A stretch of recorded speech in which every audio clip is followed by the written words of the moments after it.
Hello everyone, and for this time I'm testing the Outer Worlds Spacer's Choice Edition. Now for the graphical settings, everything is maxed out. Remember, I use DLSS mod, so the DLSS is at balanced. And I increased field of view a little bit.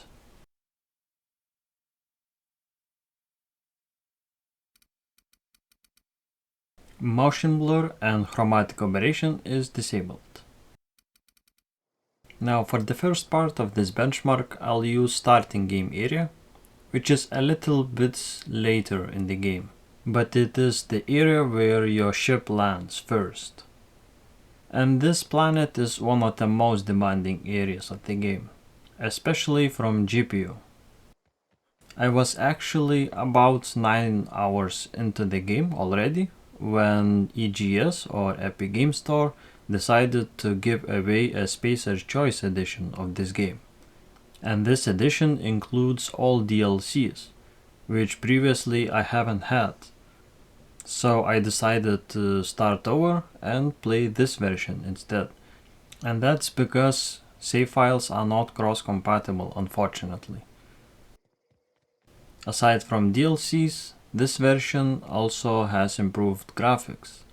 Unfortunately, the previous issue, which was really annoying, still persisted in this one.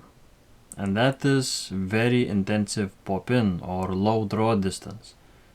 And apparently, the same modification as in original version works also in this one. So I just used few command lines to increase the draw distance, but at the cost of roughly 25% of performance penalty. I will link in the description how to increase draw distance and also how to mod DLSS into this. Also, I used DLSS 2.5.1 version, I think.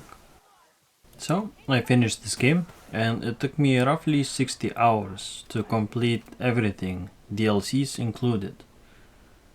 And honestly, I have to say it's a really great game.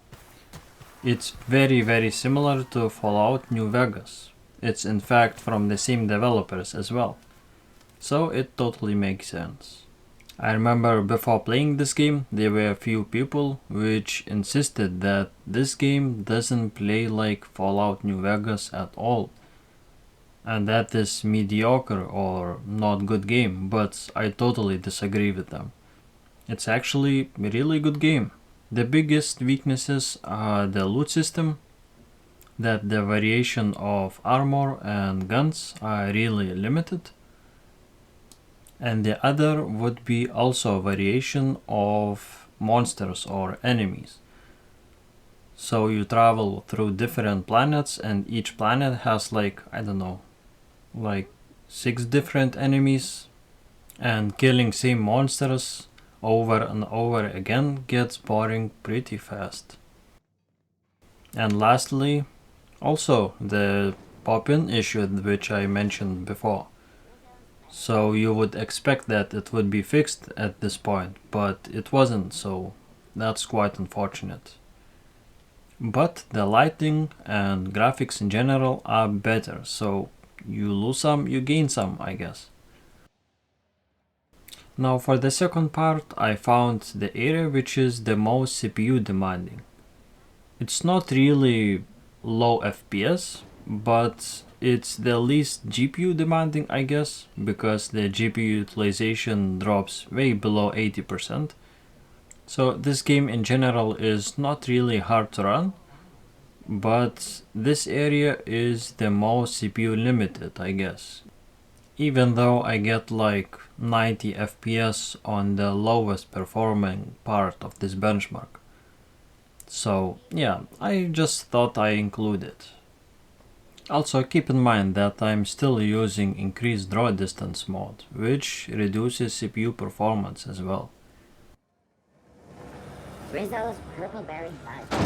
Salt forward around a sweet purple berry flavored center. Suck it, chew it, you can do it.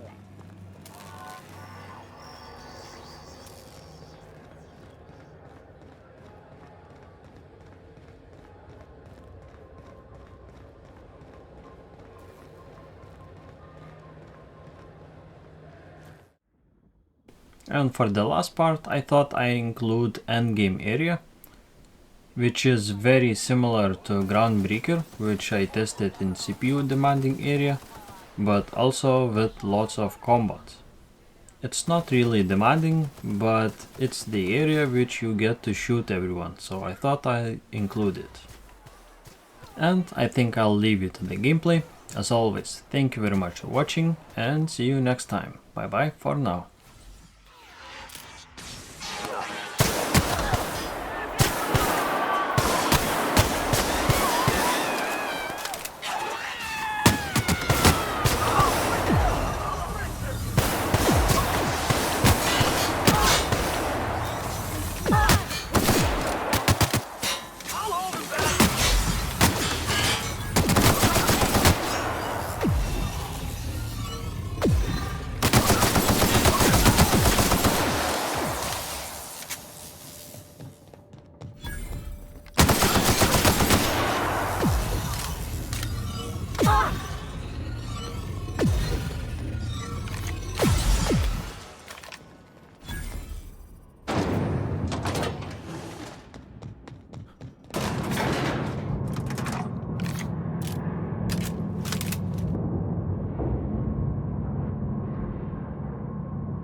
We have a lot of shooting to do, Captain.